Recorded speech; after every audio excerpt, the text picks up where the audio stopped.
열매로 알리라 라는 제목으로 하나님 말씀 전하겠습니다. 자, 오늘 본문에서 예수 그리스도께서는 거짓 선지자들을 삼가라 라고 하십니다.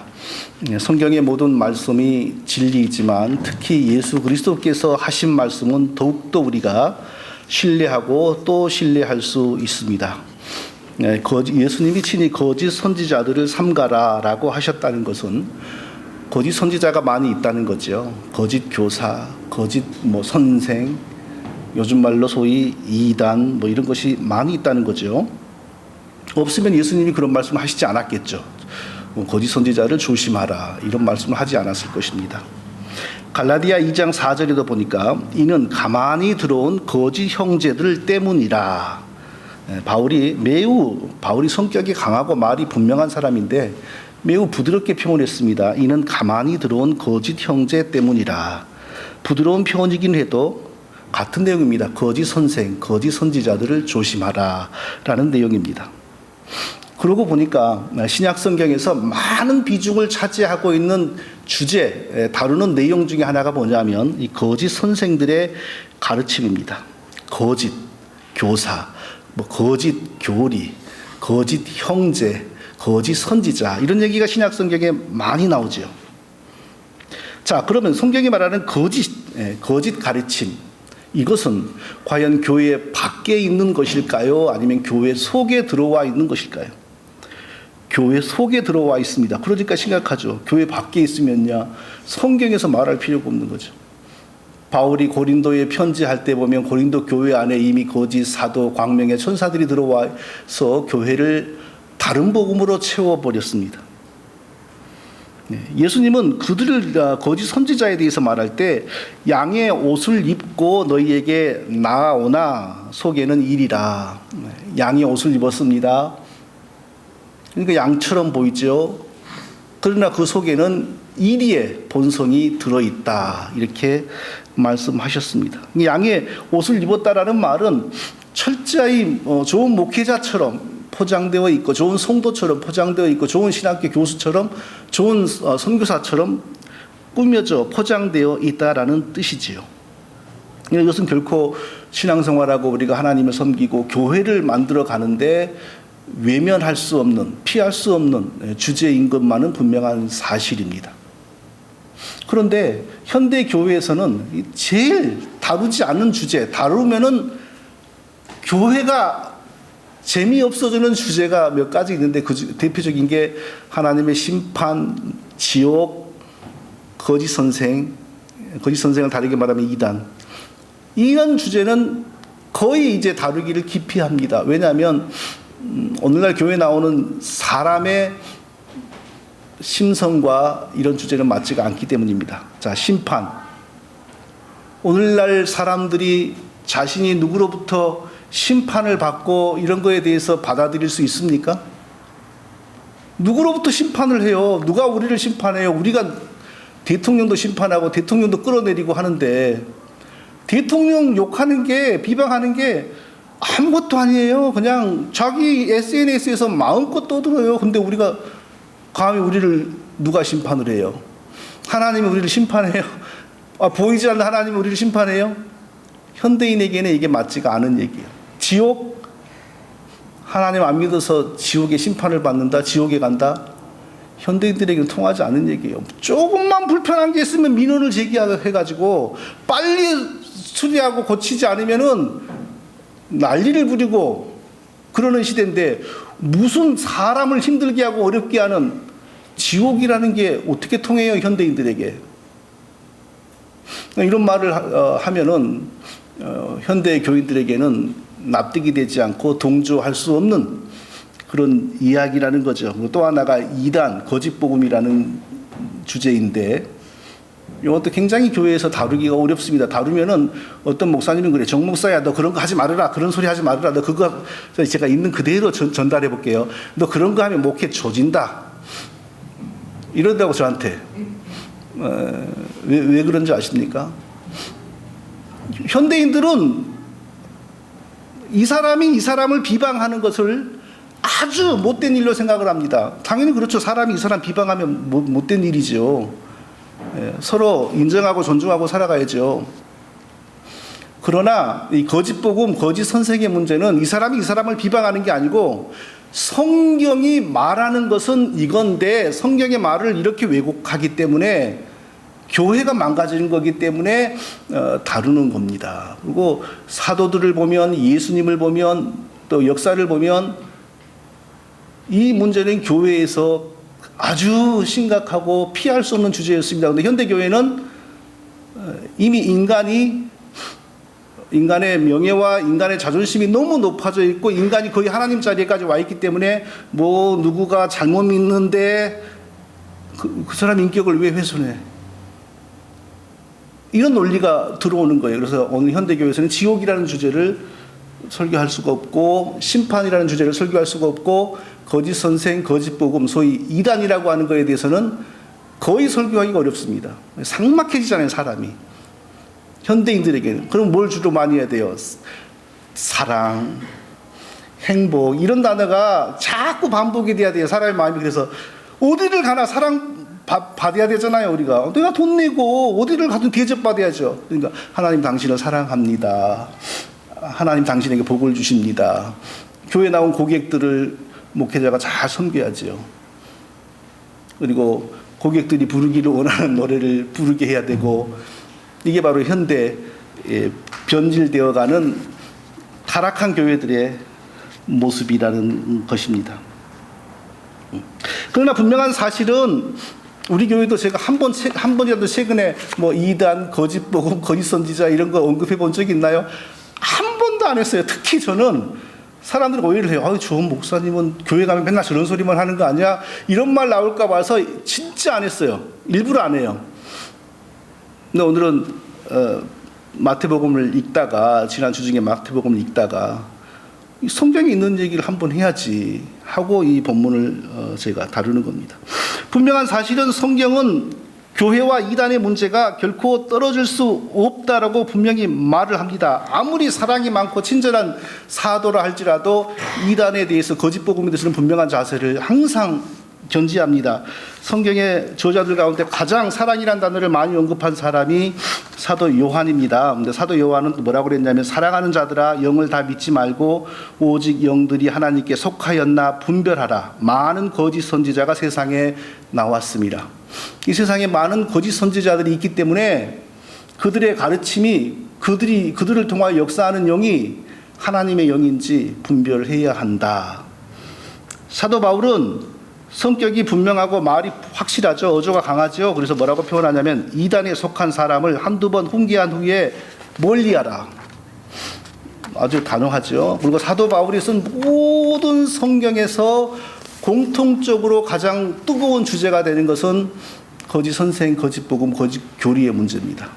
바울이 개척한 모든 교회는 다 그런 문제로 홍역을 앓았습니다. 베드로는 또 뭐라고 했냐면, 이와 같이 너희 중에도 거짓 선생들이 있으리라. 너희 중에도, 이 말은 베드로의 설교를 들은 사람, 베드로의 양육을 받은 사람들이죠. 그 속에도 거짓 선생이 나타날 것이다. 얼마나 심각한 얘기입니까? 바울이 개척한 모든 교회에 베드로가 양육한 사람들 속에 거짓 선생이 있으리라. 그들은 멸망하게 할 이단을 가만히 끌어들여 자기들의 사신주를 부인하고 임박한 멸망을 스스로 취하는 자들이라. 자, 그러므로 우리는 천국 가기 위해 이 땅에서 신앙생활하는 동안 피할 수 없는 싸움이 바로 이 거짓 복음과의 싸움이라는 사실을 우리가 외면할 수가 없습니다. 그러나 조금 전에 제가 언급했던 것처럼 현대교회는 이 문제를 언급하면은 사람들의 마음이 삭막해지고 꼭 누구를 정죄하고 누구를 비판하고 이런 것 같으니까 교회 분위기가 안 좋다고 안 합니다. 또 그런 거 하면은 교회를 떠나는 사람도 나옵니다. 사실 무엇이 참된 복음이냐 하는 문제로 씨름할 때 마음상에서 떠나는 사람이 있다면 그 사람은 참된 복음을 거부하는 사람이죠. 엄밀히 말해서. 그 사람은 참된 성령의 역사를 따르지 않은 사람이죠. 그러니까 그것을 거부하는 거죠. 세상의 사람은 크게 두 종류로 나눌 수 있습니다. 세상의 사람을 두 종류로 나눌 수 있는데 이건 제가 나누는 법입니다. 이 세상의 사람을 교회 다니는 사람과 교회 안 다니는 사람으로 나눌 수 있습니다. 맞지요? 나눠지죠. 이렇게 말하면 안 되겠죠. 이 세상의 사람들 중에 정의처리를 아는 사람과 정의처리를 모르는 사람으로 나눈다. 그런 것은 진짜 웃기는 소리인데, 교회를 다니는 사람과 교회를 안 다니는 사람으로 나눌 수 있다. 이것은 맞는 말이죠. 그런데요, 교회를 다니는 사람을 또 둘로 나눌 수가 있습니다.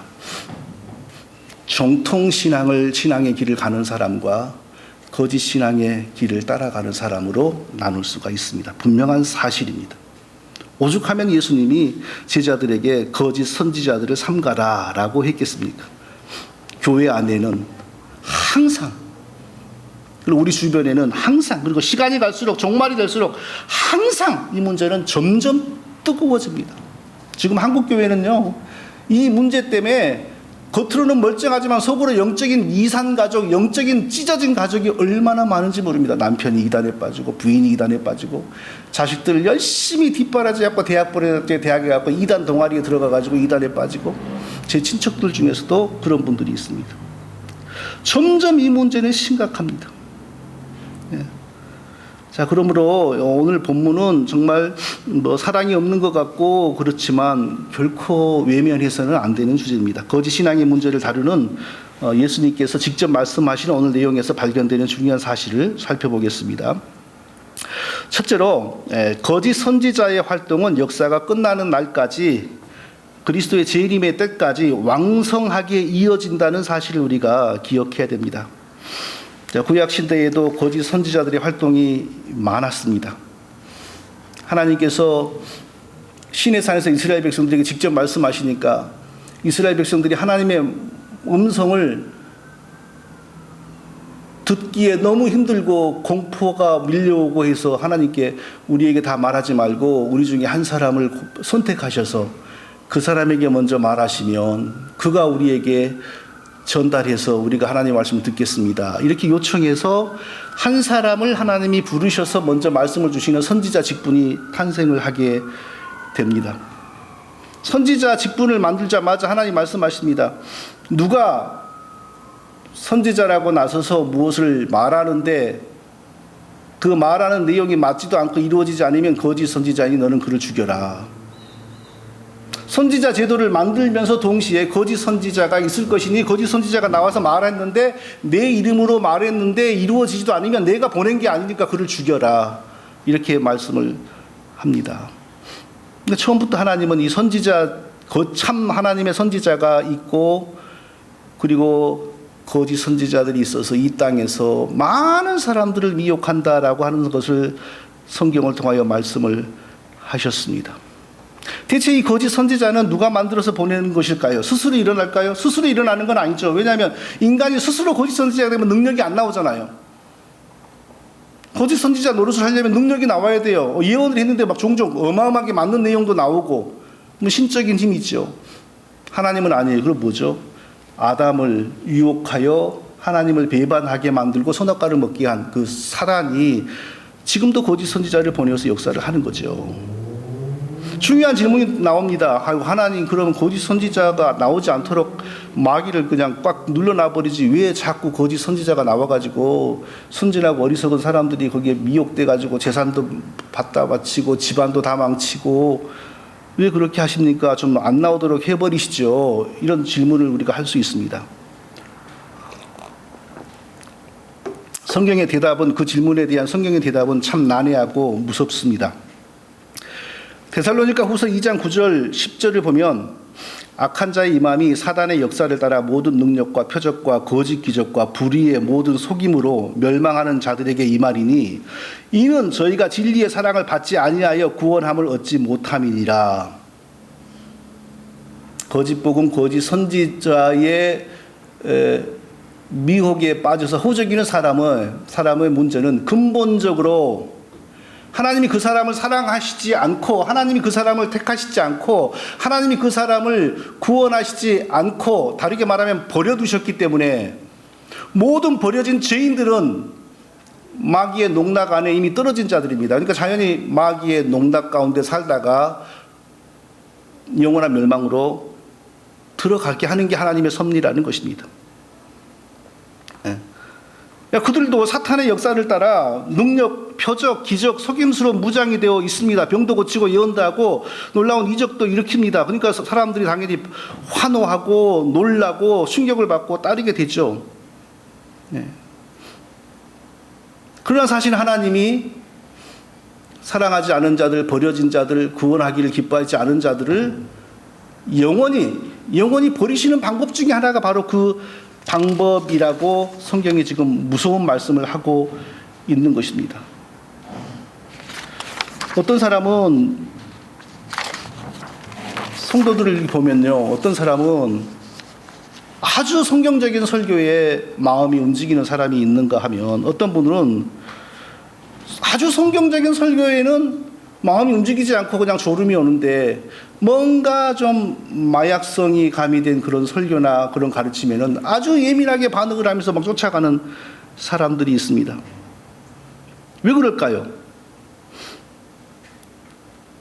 하나님께서 사랑하시고 택하시고 구원하시길 기뻐하는 사람에게는 하나님이 주신 영적인 DNA가 있습니다. 마치 철가루가 지남철이 지나가면 그리로 향하는 것처럼 하나님께서 택하시고 사랑하고 구원하길 기뻐하는 자들은 하나님의 말씀을, 양이 목자의 음성을 듣는 것처럼 하나님의 말씀을 향하여 뭔가 이렇게 땡기는 그런 것이 있습니다. 하나님의 그 은혜가 있습니다.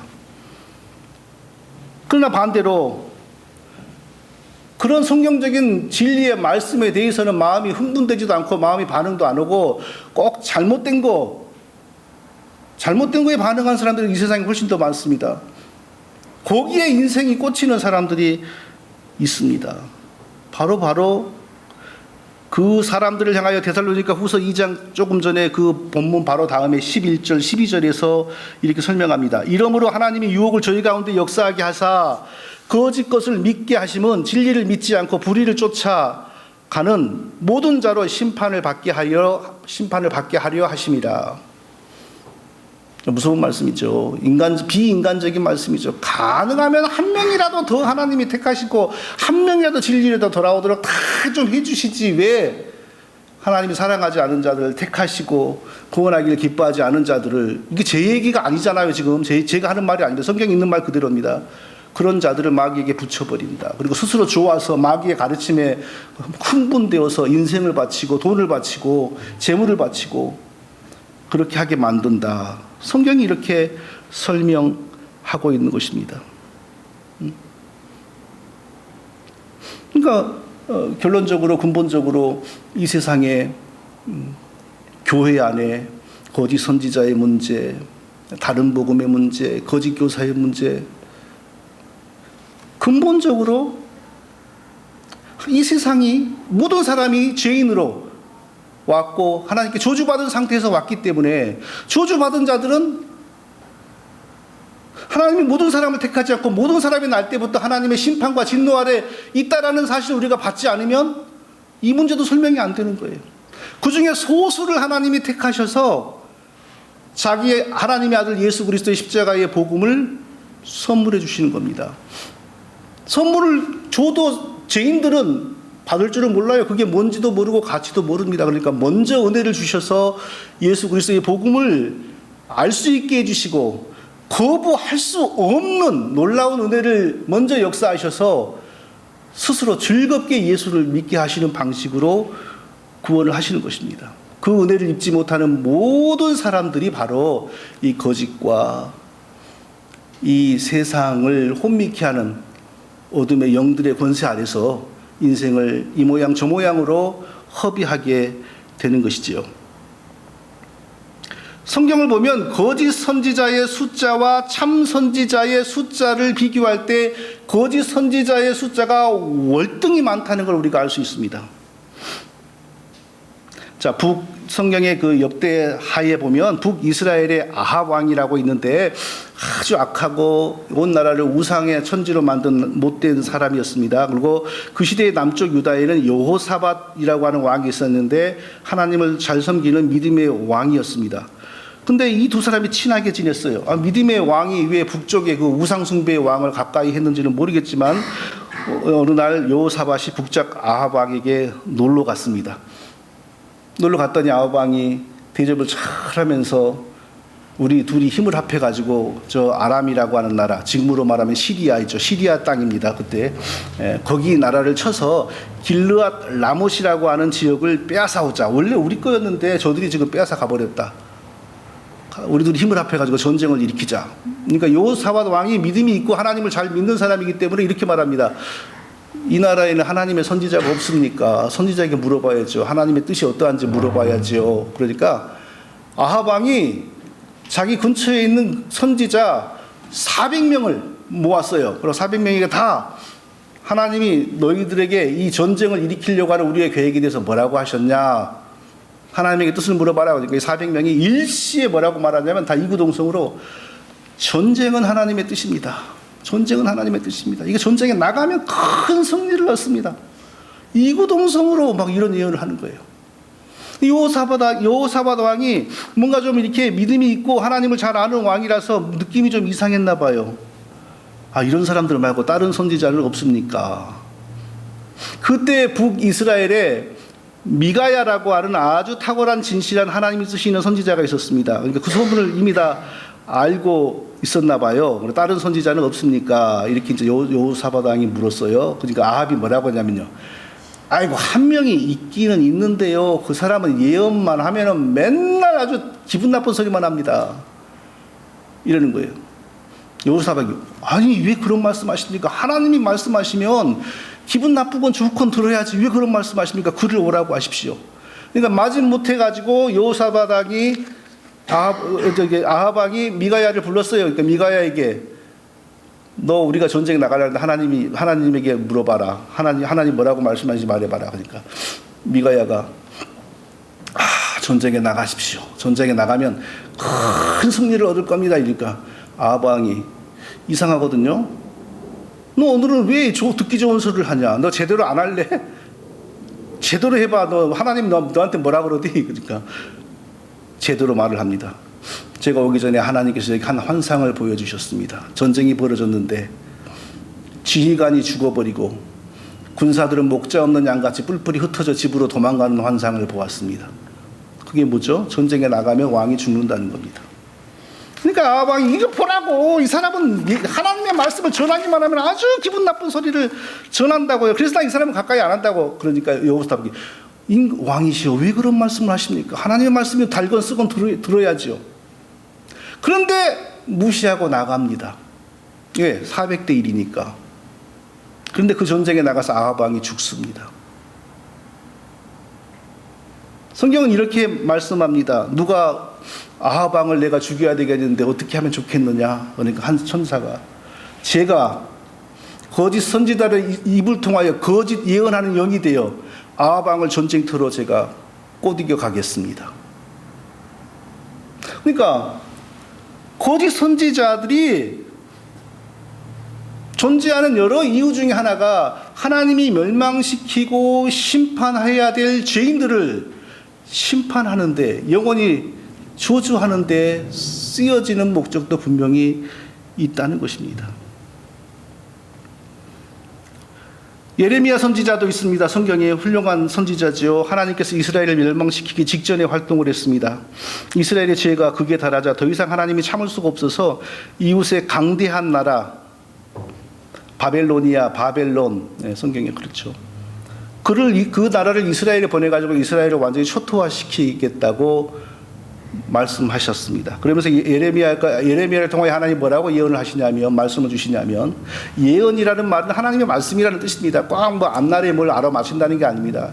하나님이 자기 백성에게 주시는 말씀이 예언입니다. 하나님 뭐라고 예언을 하시냐면, 너희들이 무슨 용을 써도 이 고통과 환난에서 벗어날 수가 없다. 너희들이 지금부터 할 일은 그 나라가 쳐들어와서 너희들을 멸망시키면 그대로 순종하고 잡아가서 포로로 붙잡아서 노예살이 시키면 그대로 순종해라. 그게 너희들이 받을 형벌이다.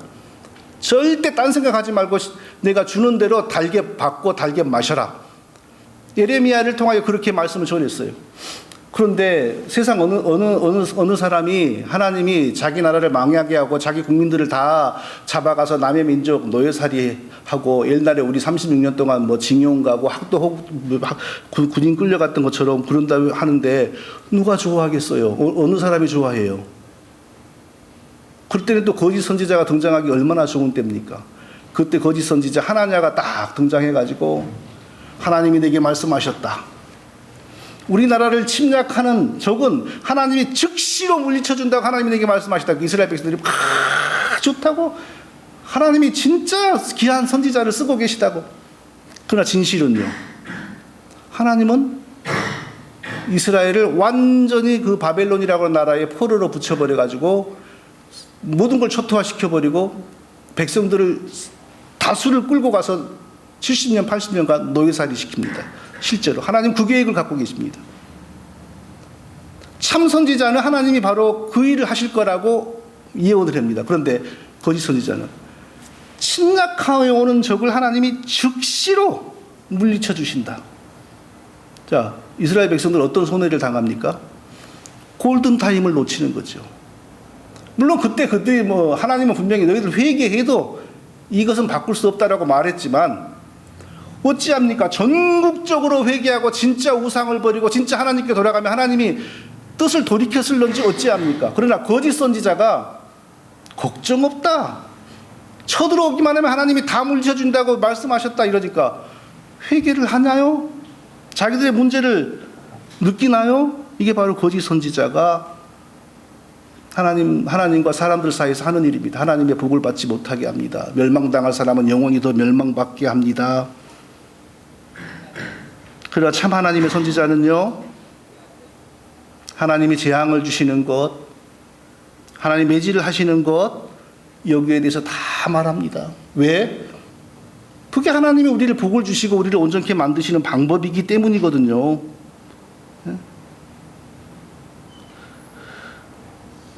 자, 이 경우도 예레미야 시대에 예레미야와 반대되는 예언을 했던 하나냐 이 거짓 선지자를 경우를 보더라도 하나님이 이 땅에서 거짓 선지자를 다 없애버리지 않은 이유 중에 하나는 철저히 타락하고 부패하고 하나님을 거역하는 죄인들이 자기 본성대로 살고 자기 마음대로 우상을 섬기며 살면서 영원히 하나님이 예비하신 심판의 구렁텅이로 안전하게 확실하게 들어가게 만드는 것이다 하는 것을 우리가 또 알 수가 있는 것입니다. 결코 거짓 선지자나 이단은 하나님이 직접 만들지 않았습니다. 그런데 하나님이 그 크신 주권 안에서 그렇게까지도 다 사용하시는 것입니다. 큰 틀에서 우리가 그렇게 이해를 해야 됩니다. 그러니까 우리가 절대 아무리 이단을 대적하고 거짓 선지자를 대적해도 우리가 그들을 박멸할 수가 없습니다. 이 땅에서 없앨 수는 없습니다. 네. 이 문제는 역사가 진행되는 동안 내내 이어질 문제고 우리가 사는 동안 우리 개인적으로 다 싸워야 될 문제고 교회가 존재하는 동안 교회가 싸워야 될 문제고 역사가 존재하는 동안에 역사가 이어지는 동안에 계속 함께 씨름해야 되는 문제입니다. 요한계시록 20장 10절을 보면 또 그들을 미혹하는 마귀가 불과 유황못에 던져지니 거기는 그 짐승과 거짓 선지자도 있어 세세토록 밤낮 괴로움을 받으리라. 역사의 끝에서 드디어 마귀가 쓰는 거짓 선지자들, 이단의 왕들이 영원한 불못에 던져지는 것입니다. 그러니까 이 역사의 끝이 오기 전에는 언제나 이 거짓 복음, 다른 복음의 문제는 기독교와 무관할 수가 없는 것입니다. 그러므로 오늘날 현대교회들이 이 문제를 중대하게 생각하지 않고 언급하기도 싫어하고 설교 중에 한 번도 언급하지 않고 이것은 교회를 위한 것이 아니고 사실은 이미 병들어버리고 사단에게 점령당해버린 교회의 자연스러운 열매인 겁니다. 네. 바울이 성격이 나빠서 성경을 쓸 때마다 거짓 선지자의 문제를 다루었겠습니까? 베드로는 사람이 못되어서 이단에 대해서 언급하고 사도 요한은 사랑이 없어서 이단들을 경계하라고 했겠습니까? 그렇지가 않습니다. 예수 그리스도께서도 거짓 선지자들을 조심하라. 양의 옷을 입고 너희에게 나오나 속에는 노략질하는 일이라 라고 말씀했습니다. 양의 옷을 입었어요. 이거 얼마나 양의 옷을 입었으니까 보통의 양보다 더 좋은 양처럼 보이지 않겠어요? 속이려고 옷을 입었으니까. 진짜 보통의 사람은요 그냥 있는 모습 그대로 행동하여 일부러 옷을 더 사입고 그러지 않아요. 근데 이들은 일이로서 양의 흉내를 내야 되니까 더 양처럼 보이게 만드는 옷을 사입죠. 세상 사기꾼은 회개할 가능성이 있습니다. 왜냐하면 세상 사기꾼은 다 압니다. 내가 사기꾼이라는 것을 압니다. 세상 사기꾼 중에 자기가 사기꾼이라는 걸 모르고 사기치고 다니는 사람 아무도 없습니다. 다 알아야 자기가 사기꾼이라는 거예요. 그러나 영적인 사기꾼, 이 거짓 선지자들은 자기가 영적인 사기꾼이라는 사실을 죽을 때까지 모릅니다. 그래서 이게 무서운 겁니다. 죽을 때까지 나는 하나님을 위해서 충성하다가 하나님께 가면 큰 상을 받을 것이라고 확신 가운데 사는 겁니다. 그러니까 예수님께서 이 거짓 선지자들 얘기하시면서 뭐라냐면 저들이 주의 이름으로 저들이 죽어서 내 앞에 와가지고 내가 주의 이름으로 귀신을 쫓고 주의 이름으로 이것도 하고 저것도 했습니다라고 자랑하듯이 확신을 가지고 말하겠지만 나는 너를 도무지 알지 못한다 라고 할 것이다. 도무지 알지 못한다라는 말은 이 당시 유대 사회에서 너는 우리 공동체하고는 하등의 관련이 없는 사람이다. 이런 때 쓰는 표현입니다. 그러니까 세상 사기꾼은 남의 주머니 터는 세상 사기꾼은 내가 저 사람을 사기친다라는 의식을 정체성을 가지고 합니다. 그러나 이 영적인 사기꾼 거짓 선지자 이단들은 자기가 진짜 하나님의 일을 하는 줄 알아요. 그러니까 이들에게는 거의 회개가 없어요. 종종 하나님 은혜로 회개가 있고 돌아오는 경우가 있지만 거짓 선지자, 거짓 교사, 이단 이런 문제가 노력으로 충고로 권면으로 해결되는 경우가 거의 없습니다. 그래서 성경은 이단에 속한 사람은 한두 번 훈계하고 멀리하라 이렇게 말씀하는 것입니다. 성도 여러분, 우리 가족 중에 바로 이런 데 포로되어 버린 사람이 없다는 것이 얼마나 복되고 감사한지 모릅니다. 안 믿는 사람이 있는 건 그래도 괜찮아요. 안 믿는 사람이 있는 것은. 제가 보니까 이런 데에 세뇌돼 버린 사람이 가족에 있으면요, 이것은 집안에 암 환자 있는 것보다 더 무섭고요, 치매 환자 있는 것보다 더 무서워요. 이것은요. 완전히 가정이 망가져 버립니다. 완전히 가정이 깨져버립니다. 지금 한국에 이런 비극을 당하는 가정이 너무너무 많습니다. 남편이 빠지거나 아내가 빠지거나 자식들이 학교에 가서 무슨 이상한 동아리에 들어가고 그렇게 되거나 너무너무 많아요. 심지어 어떤 교회는요, 제법 대전에 있는 교회라고 기억나는데 큰 교회인데 목사님 부인이 빠져버렸어요. 그래서 주일날 목사님이 설교하고 있는데 그 부인이 자기 그 사람들을 데리고 교회당 주차에 와가지고 내 남편은 구원 못 받은 사람이니까 내 남편 설교 듣지 마시오. 이런 농성을 하고요. 정말 말이 아닙니다. 그리스도께서 우리에게 경고하신 대로 양의 옷을 입고 나오는 일일을 삼가고 분별해야 됩니다. 정말 많습니다. 시간이 갈수록 더 많아집니다. 목회자 중에서 정상적인 복음을 부여잡고 목회하는 사람에 비하면 그쪽이 훨씬 많습니다. 훨씬 많습니다. 그리고 그 사람들 가운데 훨씬 더 화려하고 멋있는 성공자들이 나오고 있습니다. 우리 힘으로는 이기지 못합니다. 우리 능력으로는 대항하여 이길 수가 없습니다. 우리가 할 수 있는 것은 하나님의 은혜뿐입니다. 우리가 거기에 빠지지 않은 이유는 한 가지입니다. 우리가 지혜 있고 재능이 있어서 안 빠지는 거 아닙니다. 하나님이 자기 백성으로 택하셨고 우리에게 참 하나님의 말씀을 듣는 길을, 영적인 DNA를 하나님이 주셨기 때문에 우리가 그런 데 안 빠지는 겁니다. 절대 우리 힘이 아닙니다. 싸워서 이길 수도 없습니다. 우리는 다만 하나님의 은혜 받은, 하나님 우리에게 주신 은혜 안에서 분별하는 겁니다. 그리고 다른 사람들에게 설명하여 그들도 배우도록 하는 겁니다. 그럼 어떻게 분별합니까? 그리스도께서 이렇게 말씀하셨습니다. 열매로 그들을 알지니 가시나무에서 포도를 엉겅퀴에서 무화과를 따겠느냐.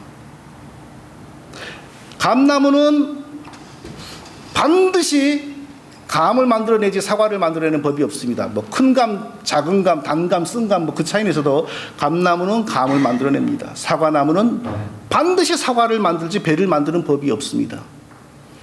복음의 사람은, 하나님의 은혜의 사람은 반드시 복음의 열매, 성령의 열매를 맺습니다.